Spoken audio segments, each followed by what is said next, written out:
We in this country, in this generation, are by destiny rather than choice, the watchmen on the walls of world freedom. We ask, therefore, that we may be worthy of our power and responsibility, that we may exercise our strength with wisdom and restraint, and that we may achieve in our time and for all time the ancient vision of peace on earth, goodwill towards men. That must always be our goal, and the righteousness of our cause must always underlie our strength. For as was written long ago, except the Lord keep the city, the watchman awaketh but in vain.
Committee updates.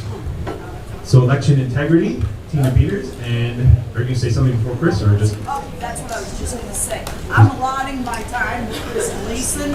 He's got some updates for us, and he has a call to action.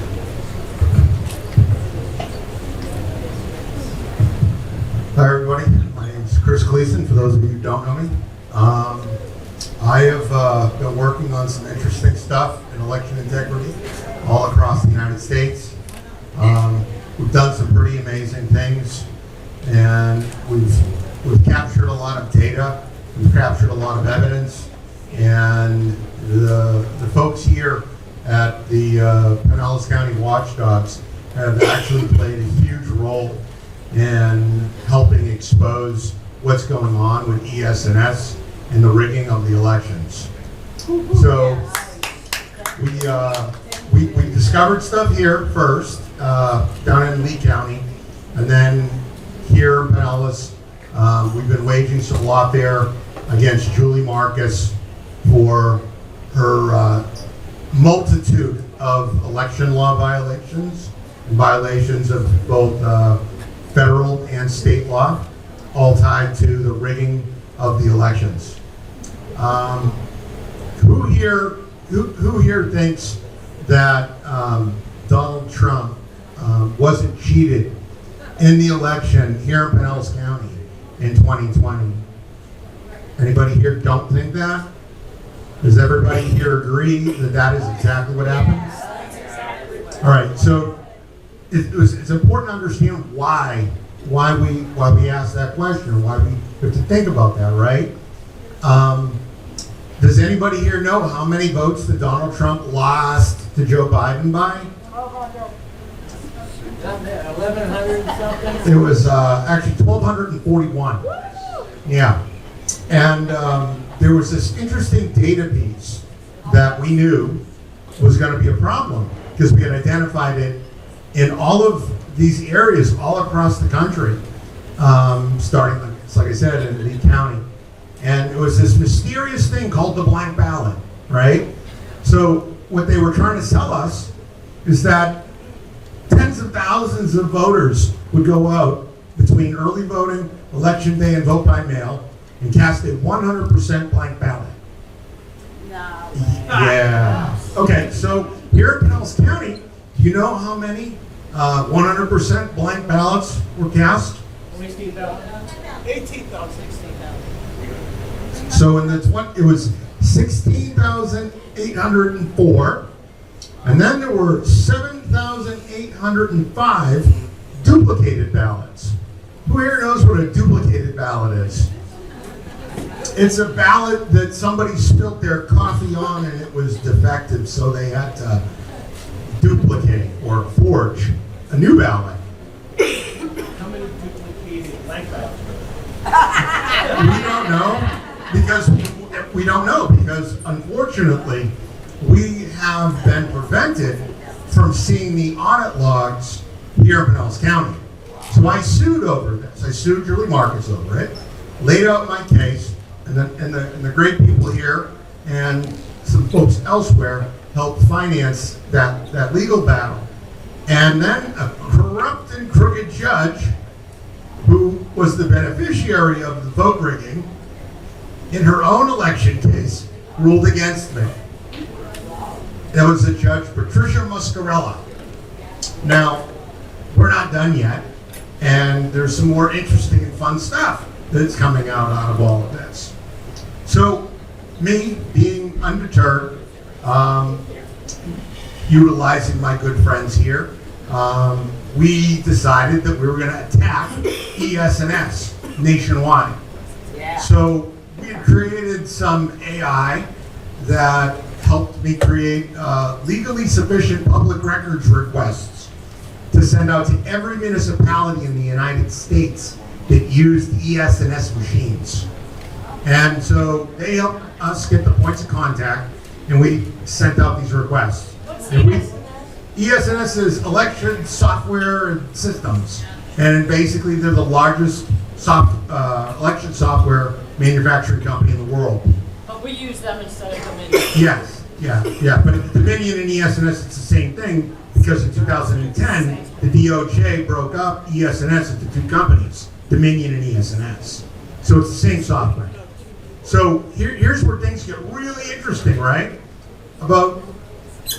I was sending 2,000, I was limited to 2,000 records requests per day. And this went on for about a week and a half. And ES&S, they got scared, real scared. And so what they did is they sent out a letter or an email to every single one of their customers.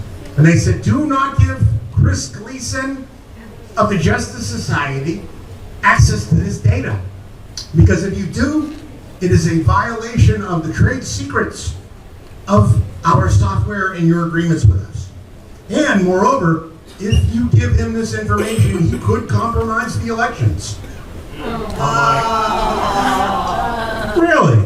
How can you do Now, that? now here's the funny thing, right?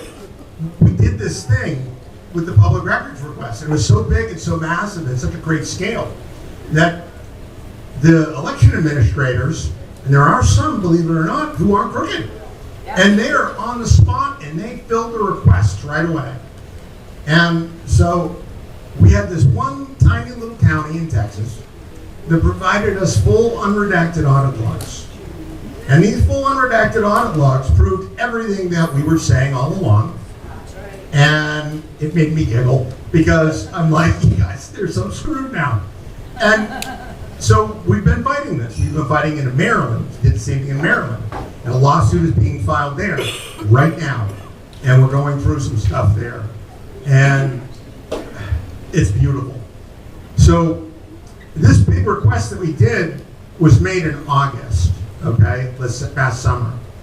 And what ended up happening was the county attorney in one of these counties in Texas said, hey, we can't give Chris Gleason this stuff because it violates trade secrets and it violates the critical infrastructure, blah, blah, blah, blah, blah. Well, in Texas, they have this funny thing with their public records when they do that. So the county sent that to Ken Paxton. And Ken Paxton said, okay, well, make your legal case. And then in Texas, if there's a third party involved in it, they get a chance to chime in too. So they chimed in and they said, why Chris Gleason and the people of America can't see our audit logs, our public records related to our free and fair and transparent elections? Okay, so Ken Paxton on January 3rd issued out an order to all the counties in Texas.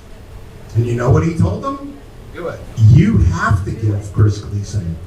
You are legally required to, because these are public records tied to the elections, and it's in the law, and you have to follow the law. Where the heck is Ashley Moody? Oh, well, Ashley Moody is busy covering up the fraud that she was a beneficiary Yeah. of. And so here we are, right? We're fighting this very same fight in Wisconsin, which we are winning there. Maryland, we got some really big stuff in Maryland right now because, well, do you know, who here knows where the EAC is located? Anybody here know? Can you tell us what it is? The United States Election Assistance Commission. It's the organization that certifies all the voting systems for use. Maryland. It's in Maryland. How that? Wait a minute. So I sent an email to the Maryland Board of Elections, and I said, hey guys, you have a problem here. You have a big problem. Because I have in my possession here a letter from the EAC dated March 20, 2020, and it says here that adding a modem to the DS200 tabulator will void the EAC certification of the voting system in its entirety. Yeah. So I asked the question to the Maryland Board of Elections. I said, hey guys, how did you legally certify an election administered on machines that had either A, no valid certification, no certification at all, or a void certification? How did you do that? I'd like to have your legal professional opinion on that.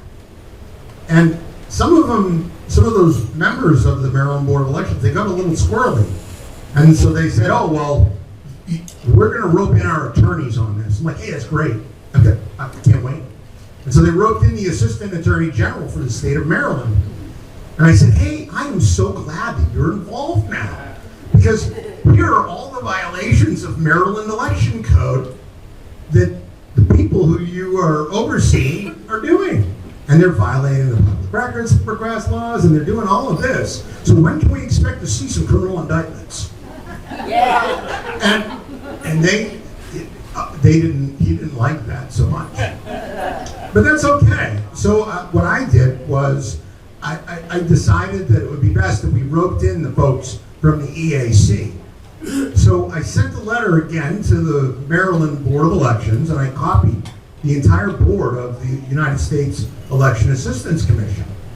And I laid out the fact, I was looking for some guidance here because I wanted to see how they legally certified an election using a system with a void certification in its entirety. And to cover my bases because of all the felonies that this covered, I decided to copy all the federal judges in the state of Maryland in on this email. Because, you see, there's a problem, right? Because I've uncovered I've uncovered all of these felonies. And if I don't report these felonies to the proper authorities, I could be charged with misprision of felony. So, according to the U.S. Code, I had to report this to a federal judge. But I didn't know which federal judge to do it to in Maryland. So I did it to them all. And now, I don't know if you're aware of this or not, but there's also a similar statute related to treason. So, I don't know if you're aware of this or not, but there's this neat thing called subversion and sedition and treason. And if you overthrow the government through unlawful means, that is the textbook definition of treason.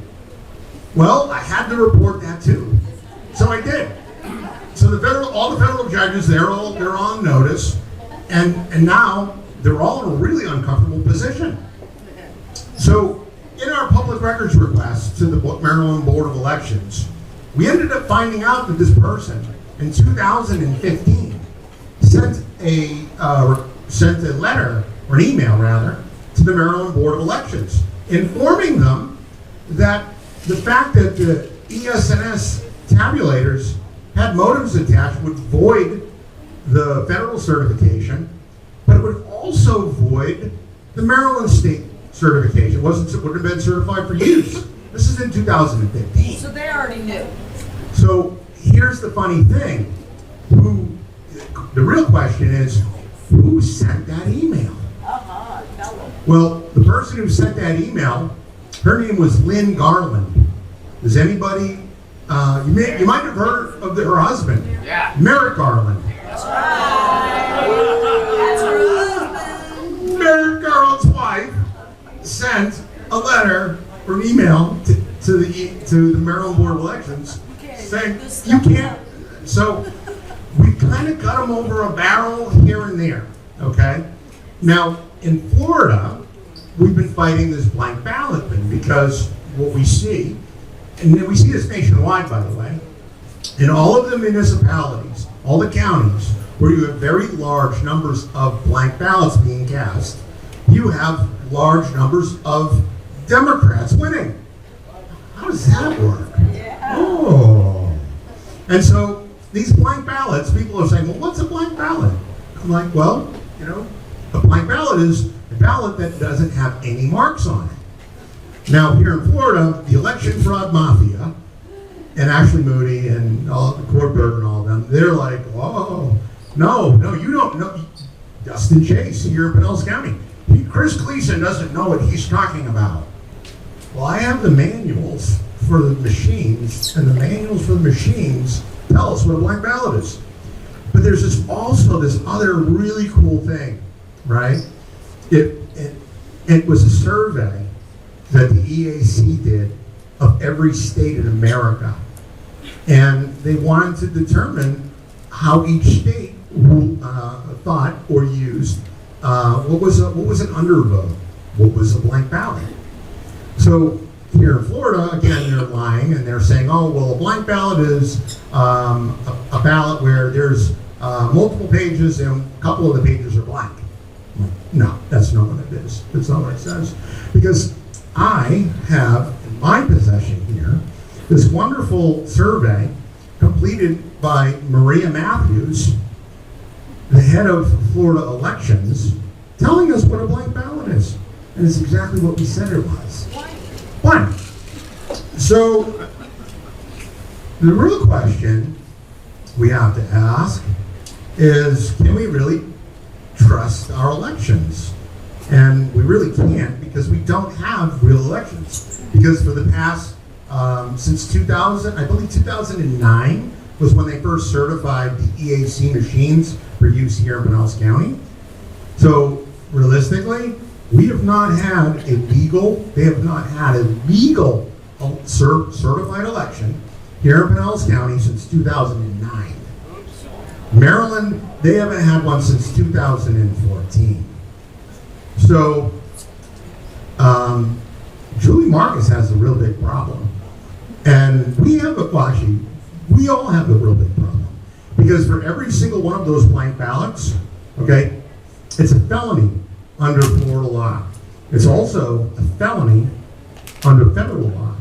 And for every blank ballot that has been illegally adjudicated is one voter who had their right to vote in an election stripped away from them. And it's numerous violations. Okay, so just so I'm really not confused on the blank ballot. So if so they put them in the machine, but how So you have a straight Republican ballot. Let's say, all right, so you as a voter, every vote position that you have, you filled out, okay? You walk over to the machine and you stick it in the machine and it sucks it in, okay? And then it's cast. At least that's what you think, okay? Now, we know that they purposely configured the tabulators to not notify the voter that they were casting a 100% blank ballot, thus depriving the voter of the right to cure the blank ballot. We know this for a fact. Now, if you had undervotes or overvotes on your ballot and it got scanned in, it would kick it out and say, hey, or would say, there are errors on your ballot. Do you want to correct it? Okay? And you would be given a chance. And so what we saw in Texas, okay, Texas also has multi-page ballots. Imagine that. And we're looking at all of these counties, and they're pretty good-sized counties, but pretty big ballots, multiple pages. But their machines are purposely configured to prompt a voter to let them know that the ballot that they just cast was blank. And then they're given an option to cast it as blank or correct it. But 20-something thousand in the last election, 2022, right? They were deprived of that, right? Well, the thing that I think of is, how do we know that ballot that you just cast, that it went in, it's recording it, even though it's not telling you, it's recording it as blank, however, it's not really. It's really not blank. That's what's really And so, going on. now here's the problem, right?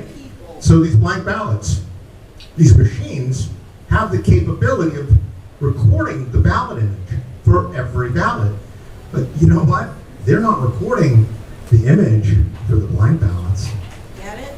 And in That's how Georgia, they're they're doing the same thing on the Dominion machines. However, they're not calling them blank ballots, they're calling them unreadable ballots. And so, as we look at the audit logs, we see this. We see it, it's very clear. And so, we have a case going right now in Hillsborough, and in Sarasota, where the supervisors of elections edited the audit logs to redact information. That is a felony under Florida law and federal law because they have officially altered election documents. Now, here's the thing about audit logs. They're all digitally signed. There's a hash value there to tell us that it hasn't been tampered with. Ooh, they're in trouble. So, and we see this going on all over the place. And, you know, we need you all. I mean, who here is mad that your vote wasn't counted? Your ballots weren't counted. There's in the past 2 elections alone, there was over 40,000 Pinellas County voters whose right to cast a ballot was interfered with.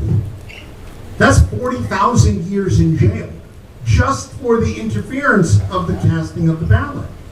At the federal level, you know, you're looking at serious time.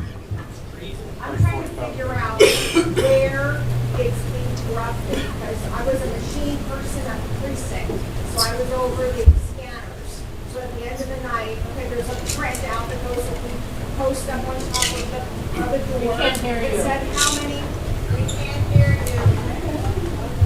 you. So I asked Chris, I said, at what point, where is the corruption happening? Because when I was at the precinct and I ran the machine, that was my job.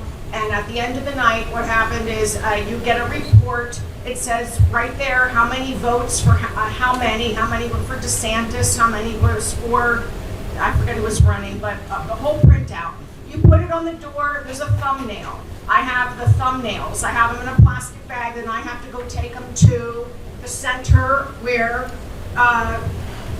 the people are collecting them and doing things in the back room. I don't know. Honestly, it felt shady. It looked shady. It was in St. Petersburg, you know. So I'm like, okay, but at what point? Because you know, does it happen on the thumb drives later on? Because a lot could happen in my car. I went by myself to take that bag of thumb drives. And this data, no one's with me, nobody's assisting me, they don't know what happens in the car drive there. It just seemed very unsecure. For me, the first time doing it, this is a little weird, the whole thing. So the entire system is unsecure by design. Right. And they're intentionally doing this. So we asked the question, how are they doing this? And well, if anything has a modem attached or a network card attached, okay, the certification is void in its entirety because anything with a modem or a network connection can be hacked, okay? That's a fact. Now, here's the other thing. If the machines were intentionally designed this way, and there's a patent that talks about it, and they mentioned it, that patent in the resolution. Now, here's the problem. Here's the problem, right? Halderman essentially showed what we already knew, but he demonstrated it to a judge, which is great, you know? Because if you gain physical access to the machine, you can do anything you want. And realistically, technology exists to do things without anybody ever knowing. Now, luckily for us, our election fraud mafia here in Florida, they're not tech guys, okay? And sometimes they're just corrupt and incompetent. And so they don't know the right answers to give, and they all give the wrong answers. They really do. It's funny. So, but it's sad, but it's funny. So to answer your question, the fact that the machines have a modem attached, they can be connected to. So that's one way that they can do it. The other way, and this is 100% documented now and validated in Texas and in Georgia. There are bad actors at the machine companies who have programmed the election definitions and the ballot definitions, and the rig is cooked, can be cooked in from the beginning. And we know that that happened in Georgia for a fact, because I actually spoke to some whistleblowers who were connected to the software developers that did it. Well, yeah, so there are algorithms to do certain things. And so what you'll do is we'll see it in the audit logs. We'll see the algorithms, okay? You'll see them scanning ballots, and then we see a coordinate change in the log, and then next thing you know, an unreadable ballot or a blank ballot, okay? So it's a scanner, okay, with coordinates. What I'd really like to know is how does a candidate get a vote count that's not a whole number? Yeah. You know, Ain't the real question is, you know, how do you see the exact same ratio of a race outcome to the decimal point across an entire county, where you have the exact numbers to the decimal point, right? And you have a different count for the population there. And it's an exact count. So whoever wrote their algorithm got a little lazy. That's A little lazy. Chris, Yes. I'd like to ask a question that pulls together what Yvette said and also what Maria said. I've been an assistant clerk at a polling station. A voter puts their ballot into the machine. The machine does not tell them there's anything wrong with it, so it gets counted and it falls into the depository at the bottom. If that ballot is counted as a blank ballot by the machine, and it was double checked by a person who looked at the ballots that were in the bin, they wouldn't match, would they? No, they absolutely would not. Now, is the audit a record of what the machine says or what's in the bin? Oh, that's where things really get interesting. Because the automated audit that they're doing it off of the ballot images that they're not recording.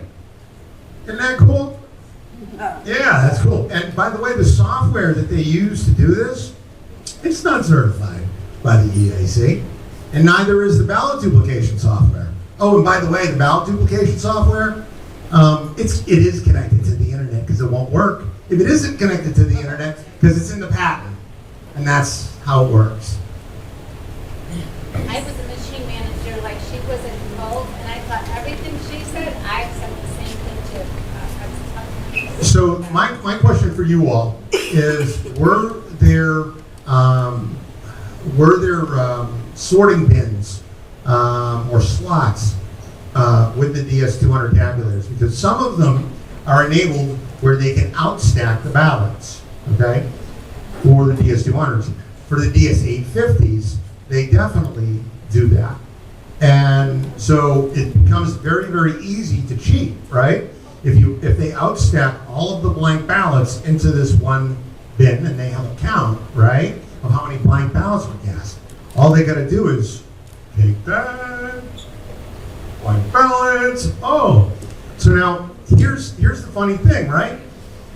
Based on the sheer number of blank ballots that we had here in Pinellas County, the canvassing board, they should have been adjudicating those ballots. How do you think, I don't know how many people are on the canvassing board, but how long do you think it would take 10 people to go through 20,000 ballots to make sure that they were all blank? Yeah, I think it's fine. Five people on the canvassing board? How long would that take? Yeah, really long time. Oh, interesting. So, we have selections, not elections, and nobody's going to fix this unless the people who are going to fix it are in this room right now, and you have to hold these people accountable.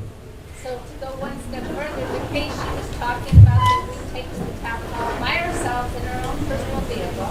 We're talking about 10 minutes drive from, Logan Home to the town hall. With their case there, the only thing they're comparing their case is little plastic cabinet. They had tons of them there at the, in Payson Road. They regularly see, so anybody, if you had something that was shady, they could, on the way there, they could unzip that, pull out some ballots, put it in those cabinets. No, it's not secure. Did the tags have a serial number? They did have serial numbers. Was it recorded at the? Yeah. Yes. Okay, and was it verified at the destination? That I don't, I gave it to them, whether they It was not verified it or verified. not. I handed it over to them, they did not verify it for me. There's people in the back room, they had signed shirts on, and we were not allowed to wear any type of, and it was like, what is going on here? The threat, police officer outside, Starting to feel like Arizona. It just felt, it didn't feel right. Well, it's not right. The whole thing's rigged. I mean, Obviously, you have a lot of people who are still denying that the election was stolen, right? So for our friends and family that we might want to share information with, is there a way to follow you? Is there a specific movie? I know about 2,000 Rules, but is there another something that you would recommend that we could share with people? Kill Chain. Kill Chain.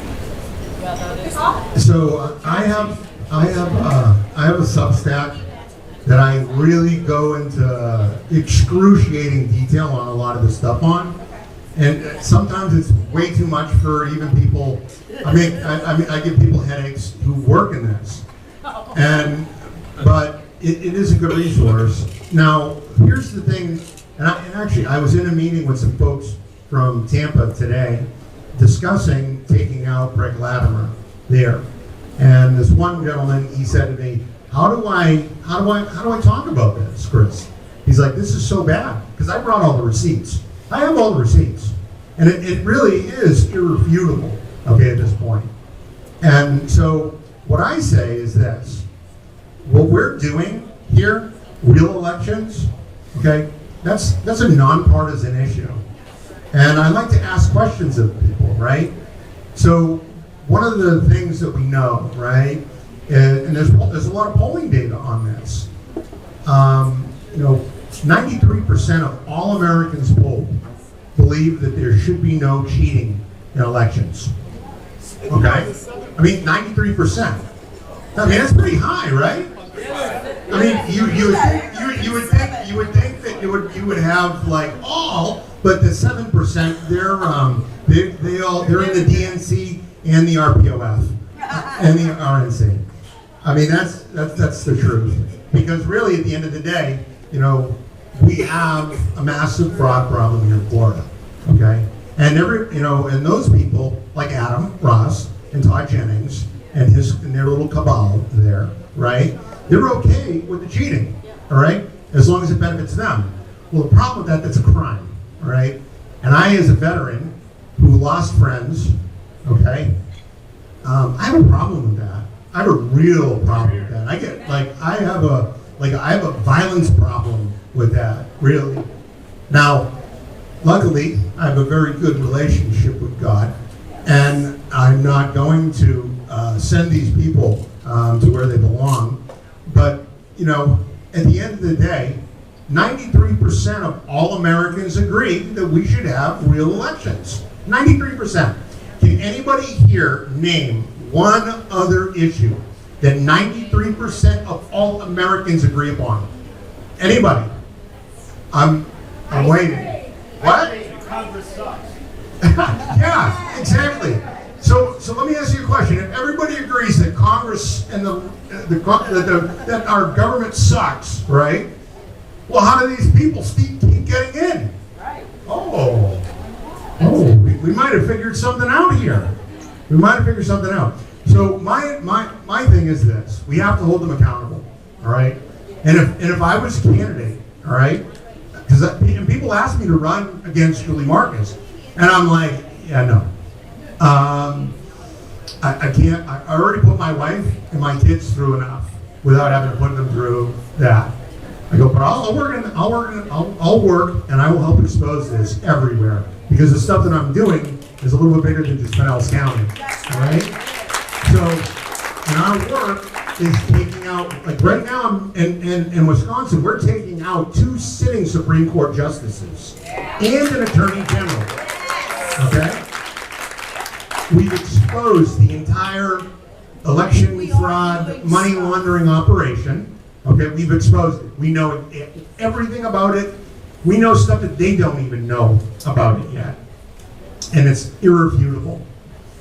To answer your back, how does someone get a kind of a overview of what's happening from your end? You talked about Substack and Repeat the question. where is So you can follow me on my Substack, and it's called Immutable Truth Elections. Immutable Truth Elections at Substack. Immutable Truth. I can send an email. Or she can send an email. So at the end of the day, right, we have to educate our friends and family. And you know, one of the things that I like to do is I will say to them, I'm like, hey, let me ask you a question. How many times do you think that the average American donates in an election year or during election season? Anybody? Anybody want to take a jab at this one? How many times the average person? The average American. 5. 0 is pretty close. 5 would be somebody who's very politically active. Adam Ross, who said he's extremely on the outside of the bell curve because he's an anomaly, right? He told me that he donated 15 times. And I'm like, wow, really? I go, hey Adam, what would you do if I told you that there are people who donated 20,000 times in a year? And then I take my liberal friends, and I have some liberal relatives, we're working on them. And I ask them, I say, hey, what do you think? What do you think? Do you think 300? And so it was funny, my wife, her cousins, they were like big Obama people. They're from Chicago. And we were sitting around the dinner table, and I dropped it. And I said, hey, let me ask you a question. And I said, what would you say? You know, and I took them through that exercise. I really did. And they said, oh, well, there's, 100.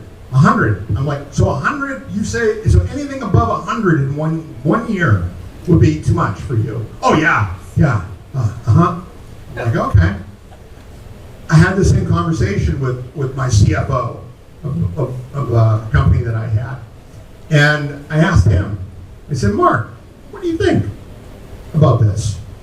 And he's like, maybe 10, 15. I'm like, what would you say if I told you 60,000? He said, what? 60,000? I'm like, yeah, 60,000. He said, oh, that's fraud. Oh, okay. So anything, we settled on a number, anything over 300 times, right, in a year, is fraud. What have I told you? We found individuals who donated 1,000 times in one day. You're all Democrats. 1,000 times in one day. Oh, so we went out and we asked these people, right? We asked them, we polled them. We said, hey, what's going on here with this? Well, I donated like 20 times. I'm a big Democrat donor. Well, you're a lot bigger than you think. Because you donated about 28,000 times according to this. You know who runs the FEC today? Joe Biden appointed them. It was the Corporate Council for the Fair Fight PAC. You know the organization in Georgia that did the 2,000 Mules operation? She's in charge of the FEC now. Oh, aren't we lucky? We are so blessed. And so, here's the thing. You ask them questions like that, and there are certain things that we can agree on, right? We can agree that making, those kind of donations is absurd, and we know that it's not really happening. Kind of like blank ballots, right? Blank ballots, we know the blank ballots aren't happening, and we know these campaign finance contributions aren't happening. Well, how does this happen? And that's the question. You plant the seed. You plant the seed. Because we can all agree, right, that we should have fair and free elections with no cheating. And I really believe that's, I hate commies. I do. I hate Marxists. I'm not about them. All right? Because I know what they do. But if we had actually real elections, I did, sign my life away, and I gave my country a blank check. And my friends, that check got cashed for them. And there's cemeteries all over the world filled with people. A bunch of young men, young ladies, who gave all of their tomorrows for our today. And we owe it to them. We owe it to our kids. We owe it to our grandkids, right? Because at the end of the day, if you don't have real elections, you have selections, which we have, I promise. And I'll show you the receipts if you want to see. Okay? I will show you the receipts, and I have them. Chris, what do you want to do for everybody to help you? What we want to do is we really need to put the pressure on Julie Marcus. Okay? How so? I think we should protest. What's the petition? I think we should protest in front of Julie Marcus's office, demanding to see the audit logs. Okay. I think that would be. I think having a massive protest with a press conference, with the Ken Paxton stuff and the blank ballot stuff, and we have a massive protest, right, in the parking lot of the Supervisor of Elections office in February. Perfect. Do we need a motion? I think we should have a motion. What do you say? Let's have a motion. Somebody want to have a motion for a rally? Yeah. Okay. All right. I'll motion that we get together as a group. I'll second and it. and then we also motivate every last person that we know. Yeah. All right, do we have an official motion? Yeah. Yes. We got a second. I'm hearing yes, but I'm not hearing a motion. I thought I did. I have a motion to have a rally in front of the SOE's office. All right, motion to have a rally in front of the SOE's office. Any second? Second. Multiple seconds. All approve? Aye. All opposed, say nay. All right, unanimous.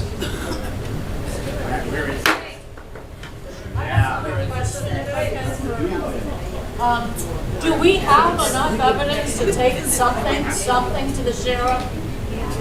Chris? Yes. Over here. Do we have enough evidence of something to take it to the sheriff's office? Okay. All right. Okay, wait, before you start talking, let me get out one more thought.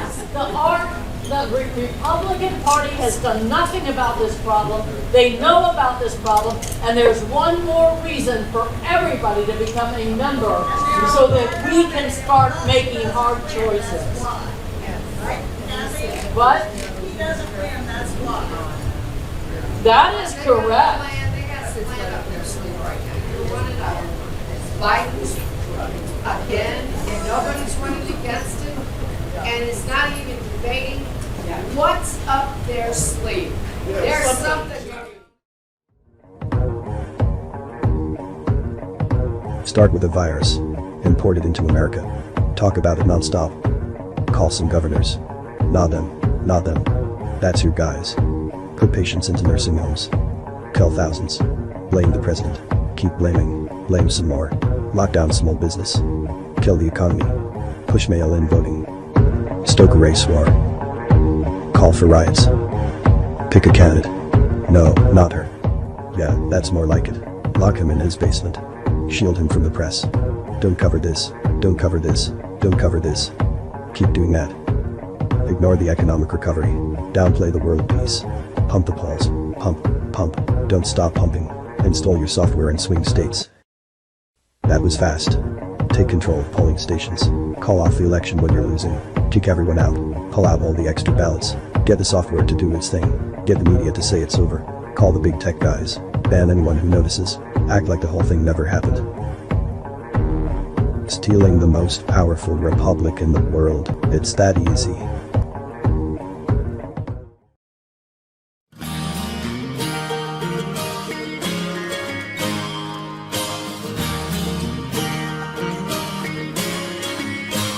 We all carry the cross and speak what we're taught.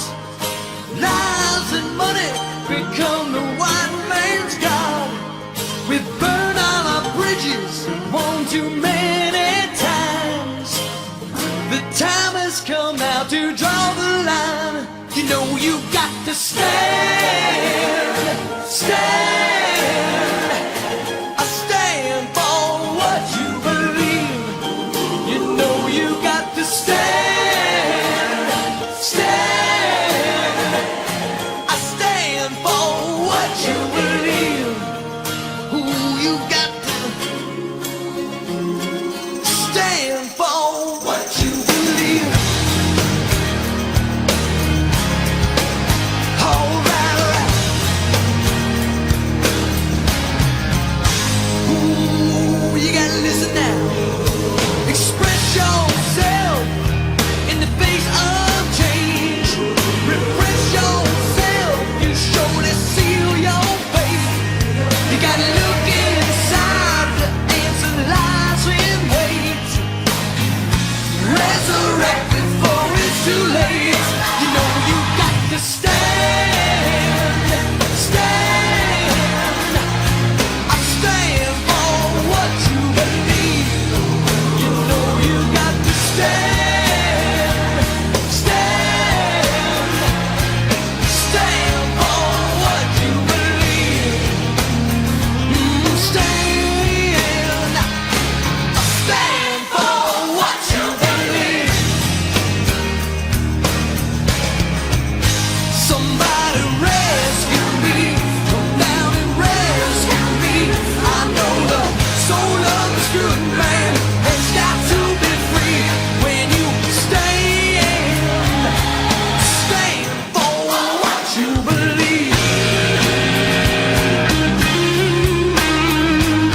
Mayfield. Mayfield. Try to vote. Thank you for being Where are they? Where's the children? We're gonna build back better. Where's the Back. I promise. Where are they at? This is our family.